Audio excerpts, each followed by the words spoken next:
think somebody once said to me, I put my head in the sand, you know what I mean? And I accumulated some debts, and I had sort of a breakdown. And this is before, and I was only about £2,000 in debt, but it seemed to me like it were like 100,000, you know what I mean? And people were saying, well, it's only £2,000, you know what I mean? But I allowed myself to get, through circumstances, I allowed myself to get low, and ended up being suicidal, really, you know what I mean, and tried to take my own life, basically. When I've got a wife and 3 kids, and they want presents, you know what I mean, we got things on credit card, and, you know, think, oh, I'll be able to pay that off. But things change, you know, in your circumstances, and it ends up where it just builds up. I owe thousands on credit card, you know. I wish I never see another credit card, or I will never go down that avenue again, you know what I mean. So if I can't pay for it myself, then I won't buy it. That's the basically. Yeah. Gerald Lawton is just one of thousands of Britons whose life has been changed by debt. Divorce and subsequent depression led to his current situation. The 3 main causes of debt, according to debt charity Christians Against Poverty, is not financial misplanning, but personal reasons. A death in a family, ill health and sudden loss of employment often lead to families being forced to find money from any source possible, often at very short notice. When the bills mount and the credit cards are maxed, where do you turn? The easiest option used to be the banks, but banks are now tougher on borrowers and less willing to lend. Now for many, moneylenders and the internet is proving to be a far too tempting way to deal with pressing debts. But how serious is the issue of debt in South Yorkshire? According to the most recent reports from the Money Advice Trust, Sheffield Debt Advice Centre believes their statistics are as close as possible to the reality facing so many. 1 in 5 adults in South Yorkshire is now living in debt. The average amount of debt owed by a family in the region is just over £7,900. The number of cases dealt with by the Citizens Debt Advice Bureau in Sheffield has increased considerably in the past 12 months.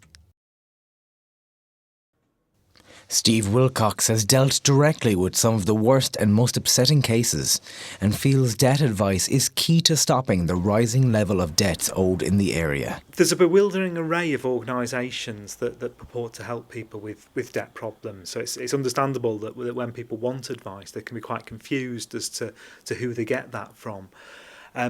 There's hundreds of commercial debt management companies who all are in there to make a profit, and so what they want to do is in effect sell profit-making solutions, and that's primarily debt management plans and individual voluntary arrangements. So what we find, unfortunately, is that when people approach these companies, and they are very approachable. Often they'll have very accessible telephone lines, free phone numbers. They'll be open into the evening.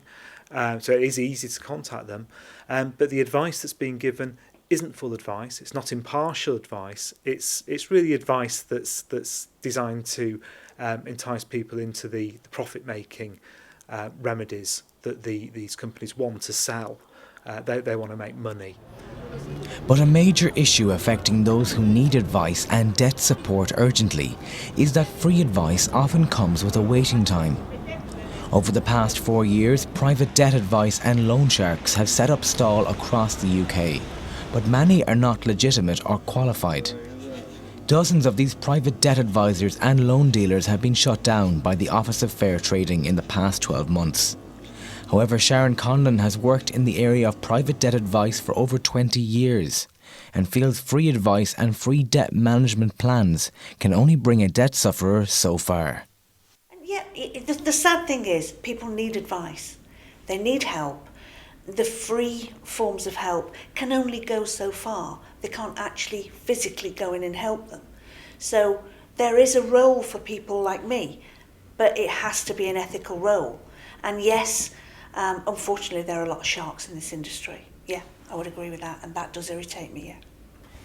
Yet here at Sheffield Credit Union, Jacqueline Halliwell thinks there is light at the end of the tunnel for those who find themselves in debt due to unforeseen circumstances and who can't afford to wait for free advice or can't pay for private assistance.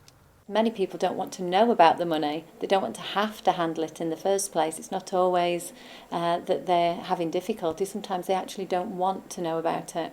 So I think we need to encourage them to see that, you know, actually budgeting, it can be handled. It can be reasonably interesting as well if you're working well with it. But I think we're looking at having to have a different approach, a bit more responsibility for knowing your own situation and knowing your money, tighter regulation on the ridiculous amount of high-cost moneylenders that are out there, and at the same time supportive environment where we're helping people to see how they can actually practically manage the money and avoid the high-cost lenders and the charges.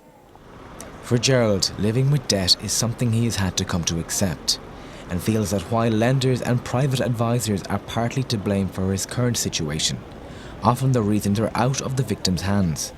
When someone close to you passes away, you are let go from your job or you get sick. Entering into debt is often out of your control. Sometimes the only way for many to get through each week is to borrow just to keep going. Yeah, you don't realise, you know. I mean, I've spoke out in church and they say, oh, he seems to be all right. He's got, you know, he's got a job and he's got a car, you know, and he's got a wife and 3 kids and a house. But they just don't realise what people are in, really, you know, and they're walking around, you know, not admitting it, really. I think that's the biggest thing, is to take stock, really, and realise for some people that, you know, I'm getting deeper and deeper in debt, and I won't be able to get myself out of it if I carry on like this. Yeah, so that's how I feel.